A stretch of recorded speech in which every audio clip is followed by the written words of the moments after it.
एक विरह से बचने के लिए हमने हजार थोते विरह पैदा कर लिए, और इनमें से कोई भी विरह मिलन नहीं लाता। ये तुमने देखा।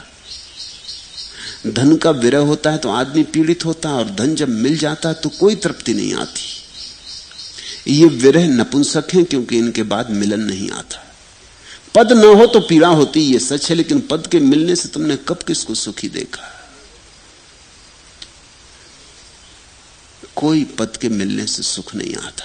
निश्चित ही विरह झूठा रहा होगा। पुराना पत्ता तो गिर गया, नया पत्ता पैदा नहीं होता, तो पुराना पत्ता प्लास्टिक का रहा होगा, झूठा रहा होगा, धोखा था, मान्यता थी, आभास था। अगर पुराना पत्ता सच था तो उसके गिरने से नए पत्ते को जगह मिलनी चाहिए थी। अलेक्जेंडर दुखी मरा, रोते हुए मरा, क्योंकि सारी दुनिया तो जीत ली लेकिन अपना जीवन गंवा दिया। पूछो बड़े से बड़े धनपतियों से, अगर वे ईमानदार हों तो वे कहेंगे कि जीवन में राख के अतिरिक्त और कुछ भी नहीं मिली। राख मिली, सब चुका कर बैठे, हार कर बैठे। दर्द दीवाने बावरे अलमस्त फकीरा। और जो प्रभु के मिलन विरह में दुखी हो रहा है लेकिन दुख में मस्ती है, दर्द दीवाने बावरे। जो दुख को दुख नहीं मान रहा है, अब कैसा दुख? प्रभु का विरह भी सुख है, प्रेमी की याद भी परम आनंद है। रो रहा है लेकिन आंसुओं में उसके आने की पगध्वनि है। अलमस्त फकीरा, रो रहा है लेकिन मस्ती है, रो रहा है लेकिन निर्द्वंद है, अलमस्त है। फकीर का अर्थ होता है जिसके पास अपना कुछ भी नहीं। इसका ठीक वही अर्थ होता है जो जीसस के इस वचन का है। जीसस ने कहा धन्य है दरिद्र, क्योंकि प्रभु का राज्य उनका ही होगा। धन्य है दरिद्र। किन दरिद्रों की बात कर रहे हैं ईसा? उन दरिद्रों की जो कहते हैं हमारा अपने पास कुछ भी नहीं, जो है सब परमात्मा का है, हमारा क्या है, जिनकी कोई मालकियत का दावा नहीं। ख्याल करना फर्क। यह भी हो सकता है कि तुम सब धन छोड़ के फकीर हो जाओ, लेकिन धन छोड़ के भी तुम ये दावा करते रहो कि मैंने लाखों रुपए छोड़ दिए, तो तुम अब भी मानते हो कि वो लाखों तुम्हारे थे, तुमने त्यागे, तुमने बड़ा कृत्य किया, तो तुम फकीर नहीं हो, तुम अभी धन का हिसाब रखे हो। फकीर का अर्थ है जिसने ये जाना कि मेरा यहां क्या हो सकता है। मैं नहीं था तब ये संसार था, मैं नहीं रहूंगा तब भी ये संसार रहेगा, मेरे न होने से कुछ भी तो अंतर नहीं पड़ता। तो मैं थोड़े दिन के लिए बीच में आ जाता हूं और दावे कर लेता हूं। तुम देखते जमीन पर लोग लकीरें खींच के दावे कर लिए कि मेरी जमीन, ये मेरा देश, सीमाएं खींच ली। जमीन को पता ही नहीं है कि किसकी जमीन। तुम आए और तुम चले जाओगे, तुम जमीन से पैदा हुए और जमीन में डूब जाओगे और खो जाओगे, और बीच में तुमने थोड़ी देर को बड़े सपने देखे, दावे कर लिए। दावेदार जो नहीं है वही दरिद्र, वही फकीर। जो कहता है मेरा तो कुछ था ही नहीं, तो त्याग कैसे हो सकता है, इसको समझना। भोगी है तो वो कहता है मेरे पास लाखों रुपए हैं, और त्यागी है तो कहता है मैंने लाखों छोड़ दिए। मगर दोनों एक बात में राजी हैं कि लाखों उनके थे या उनके हैं। फकीर वो है जो कहता है मेरा कुछ भी नहीं, उपयोग कर लेता हूं लेकिन मेरा नहीं, उपयोग छोड़ दूं लेकिन मेरा नहीं है तो सब परमात्मा का। सबे भूमि गोपाल की, सब उसका है। दर्द दीवाने बावरे अलमस्त फकीरा।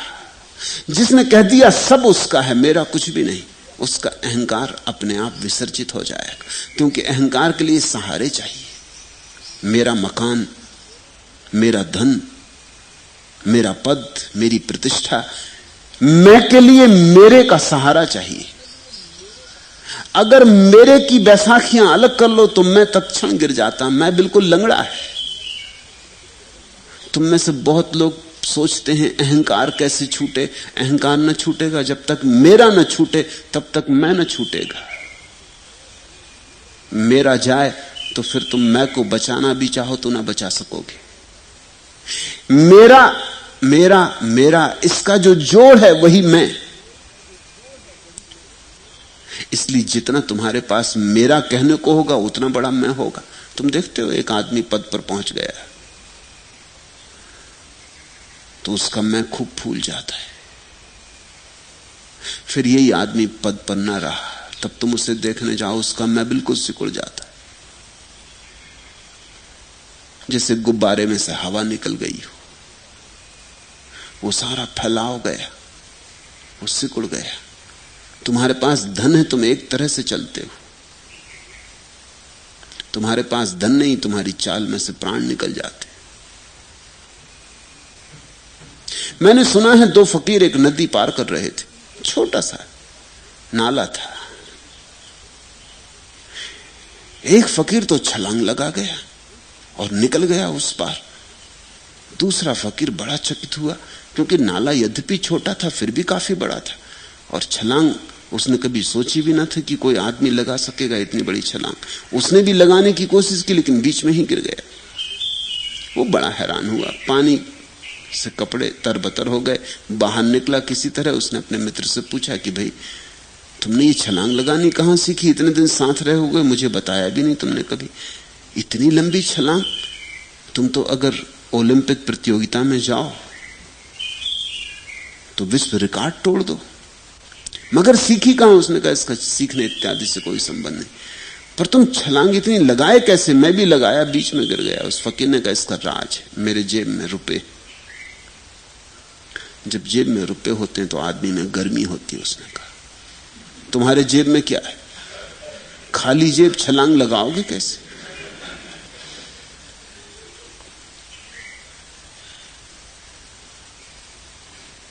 आदमी के पास रुपए हो तो उसकी देखते चाल, उसको सींग निकल आते। रुपए ना हो तो सिकुड़ जाता, ऊंचाई कम हो जाती, गुब्बारा फूट जाता, हवा निकल जाती। फकीर का अर्थ है जिसने ये कहा कि मेरा कुछ भी नहीं। ये कहते ही उसने कह दिया मैं कुछ भी नहीं हूं।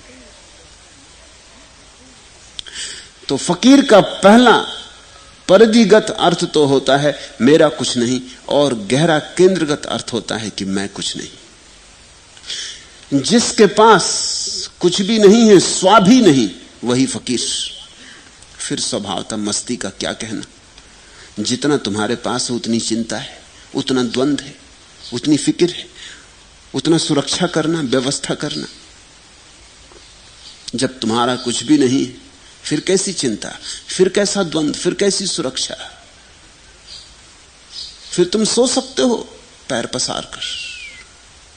एक प्रधानमंत्री संन्यास्त हो गया, जंगल चला गया। सम्राट उसे बहुत चाहता था। धीरे धीरे खबरें आने लगीं कि वो परम ज्ञानी हो गया, तो सम्राट उसके दर्शन करने को गया। लेकिन पुराना मंत्री था सम्राट का ही, तो अनजानी अपेक्षाएं भी थी। जब सम्राट वहां पहुंचा तो वो प्रधानमंत्री पैर फैलाए एक वृक्ष के नीचे बैठा था, नंग धड़ंग एक ढपली बजा रहा था। न तो उसने ढपली बजाना बंद किया, न उठ के नमस्कार किया, न पैर से कोड़े। ये जरा सीमा के बाहर थी बात, ये जरा अशिष्ट था। सम्राट ने कहा और सब तो ठीक है, मैंने सुना तुम ज्ञानी हो गए, मगर ये कैसा ज्ञान? तुमने पैर भी न सिकोड़े, तुमने ढपली भी अपनी बंद नहीं की, तुम उठ के खड़े भी नहीं हुए। आखिर मैं तुम्हारा पुराना मालिक हूं, कम से कम पैर तो सिकोड़ो, शिष्टाचार तो ना भूल जाओ। वो फकीर हंसने लगा। उसने कहा जाने दो जी, अब क्या पैर सिकोड़ने। पैर सिकोड़ता था क्योंकि भीतर द्वंद्व था, पद को बचाना था। तुम्हारे लिए पैर सिकोड़े थे, इस भूल में तुम पड़ना भी मत। अपने ही लिए पैर सिकोड़े थे। और तुम्हारे लिए उठ उठ के खड़ा होता था, इस झंझट में तुम पड़ना ही मत, इस भ्रांति में मत रहना। अपने लिए ही उठ उठ के खड़ा होता था। भय था, पद को बचाना था, प्रतिष्ठा बचानी थी, धन बचाना था, नौकरी बचानी थी। अब किस लिए उठना जी? किसके लिए उठना? अब तो जब उठना होगा उठेंगे, नहीं उठना होगा नहीं उठेंगे। अब कैसा शिष्टाचार और कैसा आचरण, वो सब बातें थी, बकवास थी। भीतर तो अहंकार था। फकीर का अर्थ होता है जिसके पास अब अपना कुछ भी नहीं। अलमस्त शब्द के दो अर्थ होते हैं। एक अर्थ तो होता है अपनी मस्ती में डूबा हुआ, असीम मस्ती में डूबा हुआ, और दूसरा अर्थ होता है निर्द्वंद, जिसके भीतर अब कोई द्वंद ना रहा, अब कोई चिंता नहीं उठती, अब जो है ठीक है, अब जैसा है बिल्कुल ठीक है। अब जिसके भीतर अस्तित्व में कुछ भेद होना चाहिए तब वो सुखी होगा, ऐसा भाव नहीं उठता। वो सुखी है ही, जैसा जगत चलता हो चलता रहे, उसके सुख में कोई अंतर नहीं पड़ता। दर्द दीवाने बावरे अलमस्त फकीरा, एक अकीदा लई रहे ऐसे मंधीरा।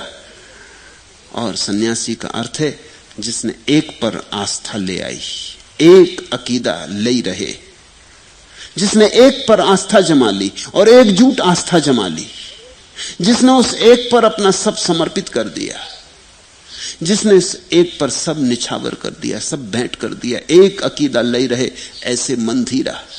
और फिर जो प्रतीक्षा का रहस्य जानता है, ऐसे मन धीरा।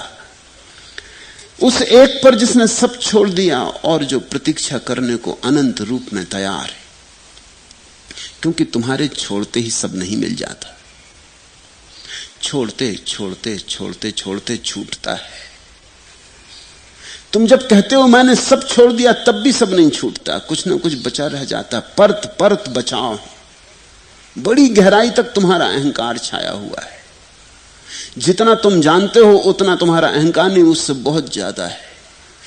तुमने तो ऊपर ऊपर की भनक सुनी है, भीतर अचेतन तक गहरे में जड़ें चली गई अहंकार की। तुम पत्ते समर्पित कर देते हो, फूल समर्पित कर देते हो, शाखाएं काट डालते हो, वृक्ष काट डालते हो, लेकिन जड़ें छिपी हैं गहरे अंतश्चेतन में। धीरे धीरे धीरे धीरे जिस दिन तुम सब समर्पित कर देते हो, वस्तुतः सब समर्पित हो जाता, उस दिन क्रांति घटती। पर उसकी प्रतीक्षा करनी जरूरी है। तो प्रभु को पाने के लिए दो उपाय हैं, प्रार्थना और प्रतीक्षा। प्रार्थना का अर्थ है छोड़ दो सब उस पर। प्रार्थना का अर्थ है दास मलू का कही गया सबके दाता राम। प्रार्थना का अर्थ है तुम जो करोगे होगा, तुम जैसा करोगे वैसा होगा, तुम जब करोगे तब होगा। और फिर प्रतीक्षा का अर्थ है मैं राजी हूं, मैं प्रतीक्षा करूंगा, जल्दी नहीं।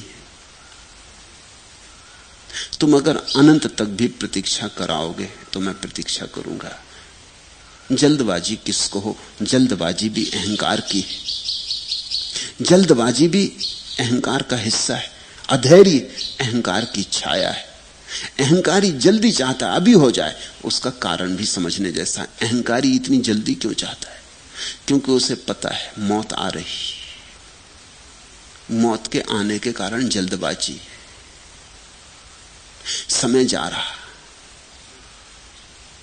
एक दिन गया, एक दिन कम हुआ, 2 दिन गए, 2 दिन कम हुए।